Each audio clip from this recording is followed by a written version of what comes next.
Então nós estamos começando o nosso enredo cultural de hoje e nós vamos falar sobre artes cênicas. E para isso, não necessariamente seguindo o tema, mas nós viemos até o bosque aqui da Universidade Federal de Goiás para conversar com o professor Alexandre Nunes. Tudo bem, professor? Tudo bom. Sobre artes cênicas, professor. Do que nós estamos falando no programa de hoje? Bom, o termo artes cênicas, né, é um termo amplo que se refere, na verdade, a todas as artes da cena. Então, esse nome ele incluiria, teoricamente, o teatro, a dança, a ópera. De certa forma, tem relação com o cinema também, com o circo. Agora, na prática, hoje em dia, esse nome é mais empregado para se referir ao teatro e às diversidades teatrais. Dentro de uma... Quais são os tipos de teatros que a gente conhece hoje em dia?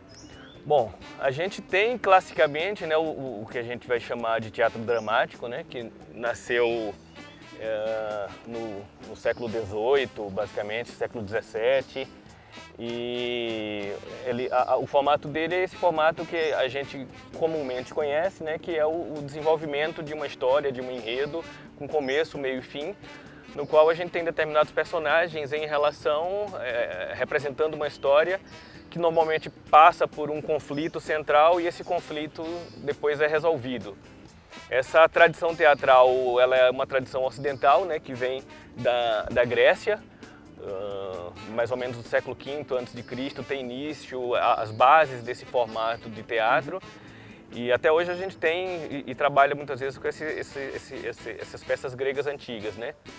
Entretanto, hoje em dia a gente tem também algumas variações teatrais, né, digamos contemporâneas, né? A gente tem algumas experimentações que vão um pouco na linha da performance, a gente tem algumas imbricações entre o teatro e a dança, que a gente dá esse nome de dança-teatro, teatro-dança. A gente tem algumas experimentações que vão mais no campo de um teatro mais corporal, né, que dá-se o nome hoje em dia de teatro físico ou teatro coreográfico. Tem também uma outra denominação que é o teatro de imagens, que também é um teatro mais baseado na construção de determinadas imagens. Então são algumas variedades que a gente tem hoje em dia de possibilidades teatrais, afora ainda o teatro popular, que sempre foi muito forte, né?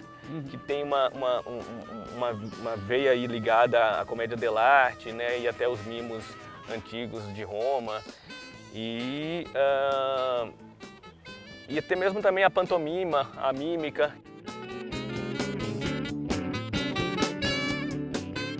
Eu sou o Nando Rocha e sou ator, diretor, produtor cultural.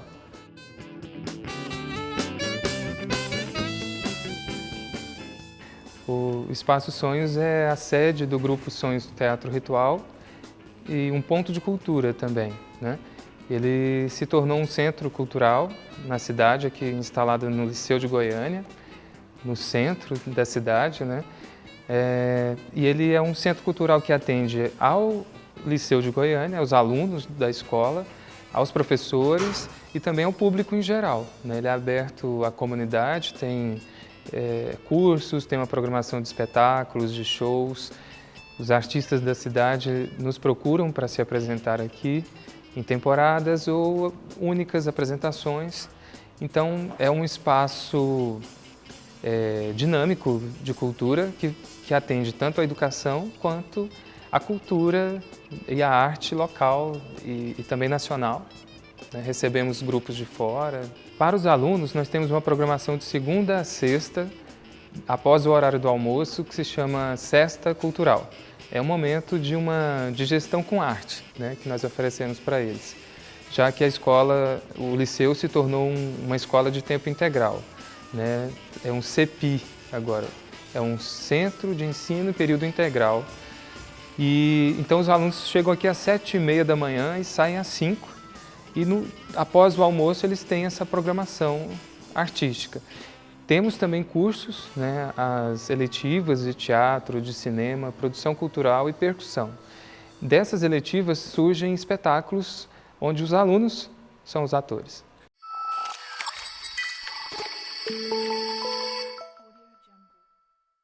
Meu nome é Almir de Amorim, eu sou ator, dramaturgo e encenador, né? Diretor.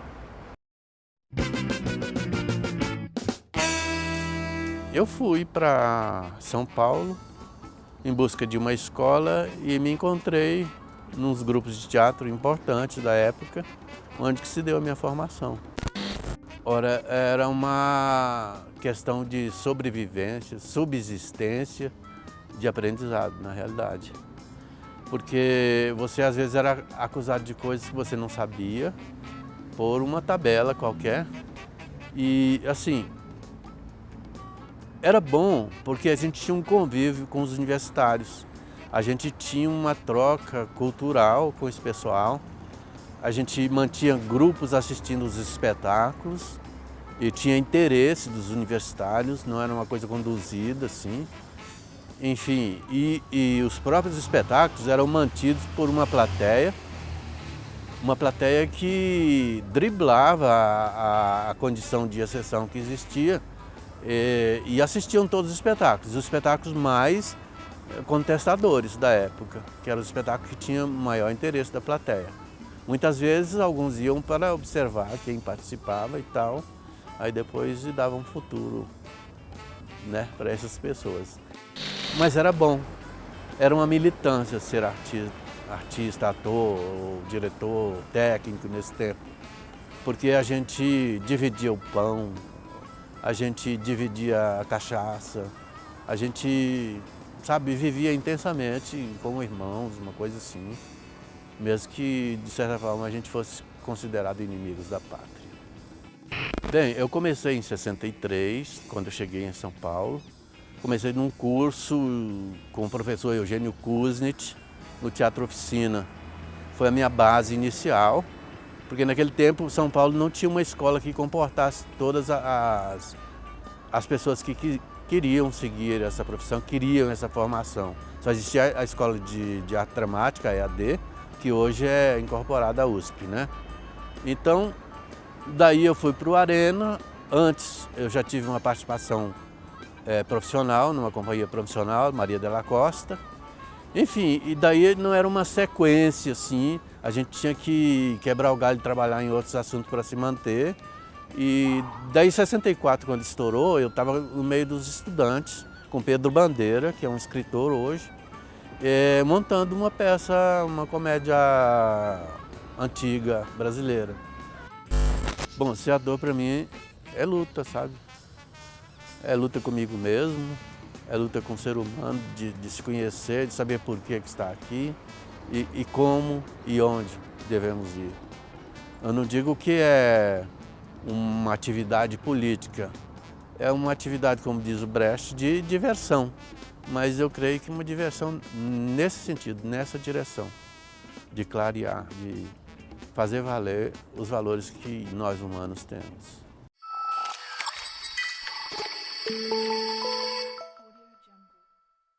Nós vamos para a nossa primeira parada e na volta tem mais artes cênicas aqui na TV UFG.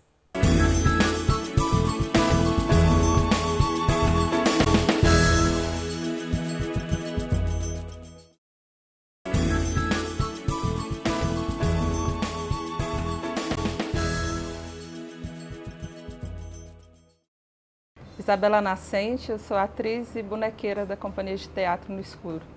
O Geppetto é um lugar de construção, de criatividade que tem muito tempo interferindo na cultura aqui do estado e principalmente da cidade, né? Eu acho que ele aqui é um trabalho que foi idealizado pelo Marcos Lotufo. Ele começou aqui com uma serigrafia, o trabalho de designer também, né, assim, que ele fazia. E como ele é uma pessoa que ele agrega várias outras pessoas, então assim, aqui foi virando um ponto de apoio e de acalento mesmo dos grupos de teatro de Goiás, sabe, de Goiânia principalmente. O apoio dele era em cima dessa construção das imagens, dos espetáculos, desde até a utilização do espaço para ensaios. E assim, isso foi reverberando, né? E aqui agora é um espaço que tem uma atividade muito importante que chama A Galhofada. É uma pequena mostra de teatro de rua, né? Que ela está na sua 12ª edição, eu creio. E ela consegue agregar toda a comunidade aqui do Setor Pedro, que é o local que é onde é a Gepeto, né, a residência. E aí ela consegue agregar essa comunidade e faz aquele trabalho de formiga assim que reverbera, né, que é um trabalho assim que cuidando do quintal assim desse local de criação, a gente consegue atingir muito maior, né, um espaço muito maior assim. A No Escuro tem uma relação muito estreita desde do início dos dois, tanto do espaço quanto do grupo, né? Foi no mesmo ano que eles começaram, nós começamos assim. Então essa relação veio desde a formação e agora nós estamos tendo a oportunidade de estar aqui no espaço, né, numa sala. Então assim, é um ambiente que a gente acha muito importante e muito saudável para a gente criar, assim. Então acho que é uma parceria que está funcionando bastante. Aqui é um espaço de criação, né? Então ele tem tanto um apoio para quem quer fazer arte e para quem quer assistir e vivenciar a arte. Então isso já é um fator assim determinante, né? Para quem quer estar aí promovendo cultura, assim. Então é importante porque nós temos casos bem próximos aqui de crianças que começaram na galhofada, que estão trabalhando hoje com circo, ou assim, despertando outro tipo de coisa através da arte, assim, outro tipo de olhar, né? Então a gente vê isso muito, assim. Então, se você conseguir fazer uma transformação nesses micros espaços, é o que faz o mundo modificar, né? Então, assim, faz a arte cumprir sua função mesmo.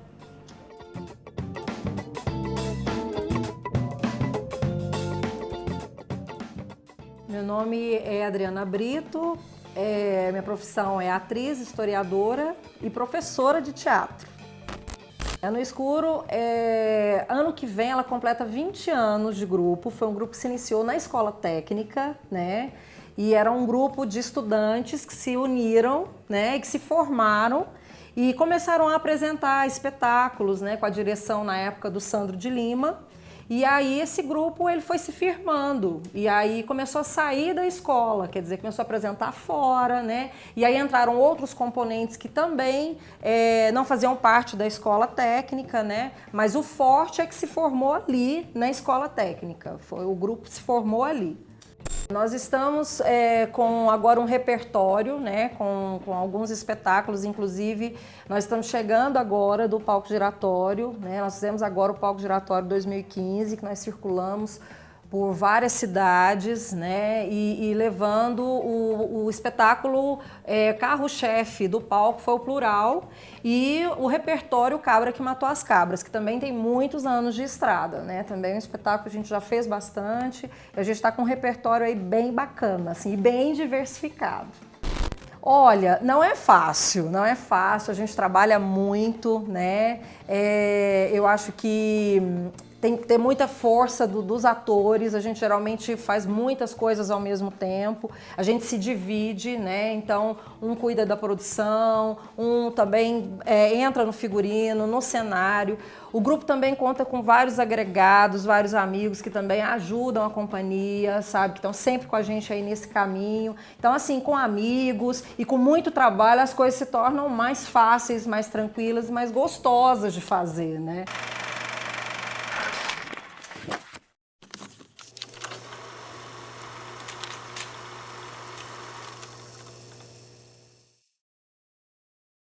Meu nome é Sandro de Oliveira. Hoje nós vamos falar um pouco aqui no Cinefilia sobre essa relação cinema-teatro. O cinema ele nasceu de um teatro que era majoritariamente herdeiro daquelas apresentações mambembes que havia muito entre as cidades, isso particularmente na Europa Ocidental e também na América do Norte. Esse teatro ele era herdeiro daquele tipo de apresentação meio caótica, onde havia as mulheres barbadas ou havia apresentações algumas vezes musicais, mas geralmente eram quadros separados, né? E esse tipo de apresentação que acontecia muito na Europa e nos Estados Unidos foi que basicamente deu forma a esse primeiro cinema que prosperou entre 1890 até 1907, 1908. Era um cinema, era um cinema que tinha terríveis, como eu posso dizer, restrições técnicas, porque o cinema era feito numa bobina só, né?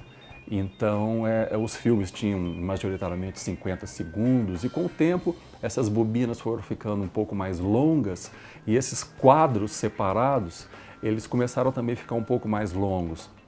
Mas a característica desse primeiro cinema, que é herdeiro dessas apresentações teatrais, que não era exatamente o teatro que nós conhecemos comercialmente hoje, era muito mais espetáculos caóticos.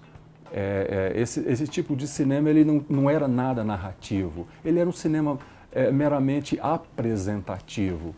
Se a gente vê alguns filmes que a gente tem disponível, mesmo nas plataformas de internet, por exemplo, como o caso de A Dançarina da Serpentina ou o Sandow, esses filmes dos primórdios, a gente vê que eram filmes que não havia, por exemplo, nenhuma tentativa de se narrar nada. Era só uma mostração, praticamente, do que esses espetáculos tinham que fazer. Esse segundo cinema, eu poderia dizer, era um cinema já de uma filiação melodramática, de um teatro que era um teatro burguês, normalmente de uma filiação europeia. Então, nós temos aqui, nesse primeiro cinema, essa relação absolutamente rica e profunda com o teatro. Um teatro que não era narrativo, um teatro que era muito mais espetáculos mambembes, vindo algumas vezes até dos espetáculos burlescos e de vaudeville, por exemplo. E o outro, um teatro mais burguês, mais narrativo, bem mais empacotado por uma burguesa, não só por uma burguesia econômica, mas também por uma ordem social. O cinema esse cinema filiado aos espetáculos mambembes, ele tinha uma característica que não era muito requerida pelos teatros burgueses, porque ele era um cinema que questionava muito a ordem instituída. Era um cinema quase que anárquico e subversivo. Quando a narrativa chegou ao cinema, fruto desse teatro burguês do século XIX, esse cinema ficou empacotado majoritariamente pela narrativa melodramática e pelos temas morais que eram muito caros a essa burguesia do começo do século XX. Eu espero que vocês tenham compreendido um pouco essa questão do cinema com o teatro e certamente a gente vai ter mais alguns programas para falar sobre isso. Muito obrigado, esse foi o tema do Cinefilia de hoje.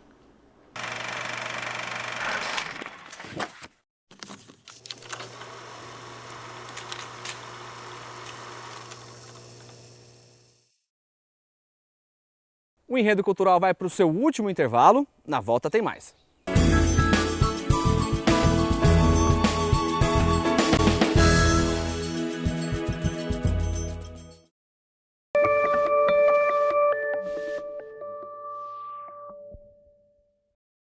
Eu sou a professora Vânia Cristina Casseb Galvão, sou doutora pela Unesp de Araraquara, pós-doutora pelo Instituto de Linguística Teórica e Computacional de Lisboa. Meu projeto se chama Projeto Fala Goiana. Nós estudamos a fala atual de Goiás, especialmente descrever o português falado.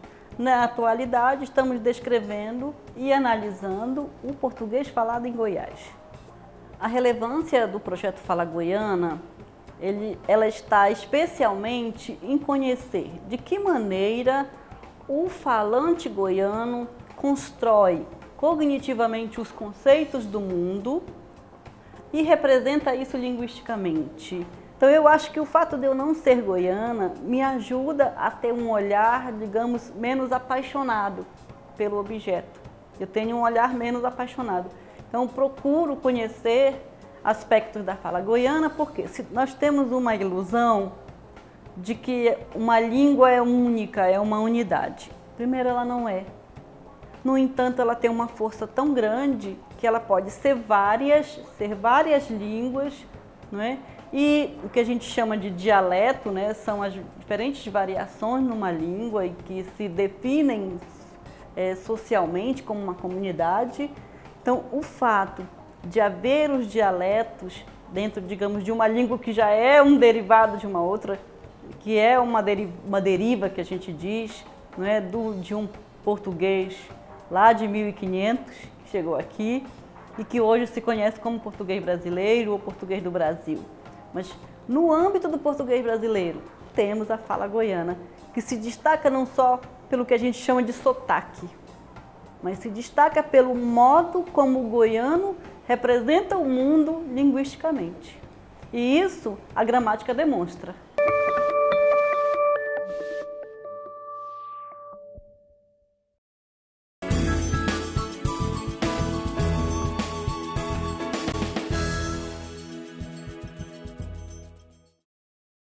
É um centro cultural que tem uma proximidade, né, do espectador, tem um espaço cênico onde o público fica pertinho do artista, né? Então, a primeira é essa proximidade, esse contato. A segunda coisa, eu acredito que seja a artesania do lugar, né? Um lugar feito muito pelas mãos de quem trabalha aqui e pelos artistas que vêm se apresentar também, né? Então não é como um fast food, um shopping center. Quando as pessoas entram aqui, elas já olham para o teto e veem aqueles passarinhos de papel, que são os tissurus, né? Que viraram uma marca registrada aqui do espaço. Então elas olham para cada canto que elas olham, elas vão ver um dedo de artesania. Acho que isso é um diferencial no lugar. Eu acredito que a importância do Espaço Sonhos é romper a fronteira entre a educação e a cultura, né? É aproximar essas duas instâncias tão importantes que são base para qualquer sociedade e que andam tão fragilizadas, né, no nosso país, principalmente, mas acho que até mundialmente, com os tempos que nós vivemos hoje, da tecnologia, com a agilidade da informação, né, do conhecimento. Então as pessoas questionam qual o lugar da educação no século XXI, qual o papel de um professor, né, desse ambiente escolar, e a cultura também, que é algo que passou a ter um consumo tão imediatista e rápido, né?